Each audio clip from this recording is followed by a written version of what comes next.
एक समय की बात है। पहाड़ियों और जंगलों से घिरे एक शांत से गांव में आरव नाम का 23 साल का एक युवक रहता था। बाहर से देखने पर उसकी जिंदगी सामान्य लगती थी, लेकिन उसके भीतर हमेशा हलचल रहती थी। उसका मन कभी शांत नहीं रहता था। कभी वह अपने बीते हुए फैसलों को लेकर पछताता, तो कभी आने वाले कल की चिंता में डूबा रहता। दिन भर सोचते सोचते वह थक जाता था। रात को बिस्तर पर लेटने के बाद भी उसकी आंखें बंद नहीं होती थीं।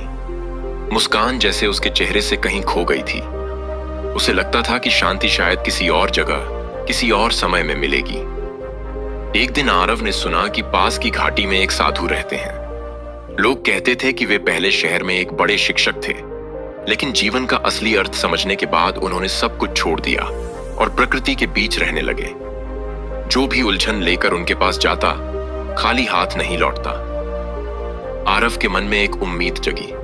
उसने सोचा, शायद वही मेरी बेचैनी का कारण समझ सके।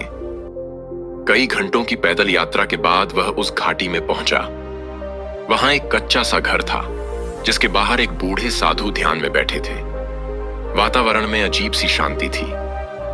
आरव ने विनम्रता से कहा, बाबा, मेरा मन बहुत अशांत है। मैं हर समय सोचता रहता हूं, मुझे चैन नहीं मिलता। साधु ने आंखें खोलीं और हल्की मुस्कान के साथ बोले, अगर शांति चाहिए तो पहले एक छोटा सा काम करो। वे उसे पास बहती एक छोटी नदी के किनारे ले गए।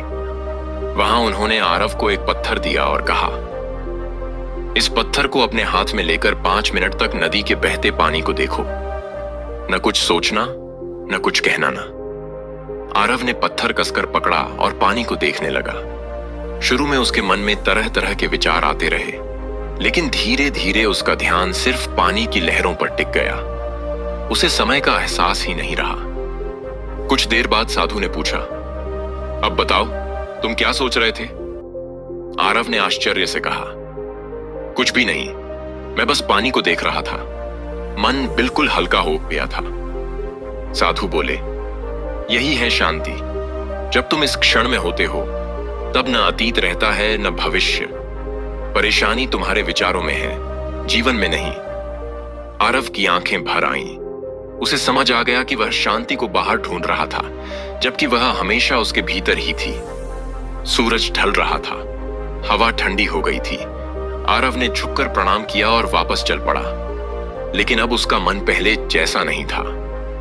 कदम वही थे, रास्ता वही था, पर भीतर एक नई शांति जन्म ले चुकी थी। क्योंकि अब वह जान चुका था, शांति पाने के लिए कहीं जाना नहीं पड़ता, बस इसी पल में रहना सीखना होता है।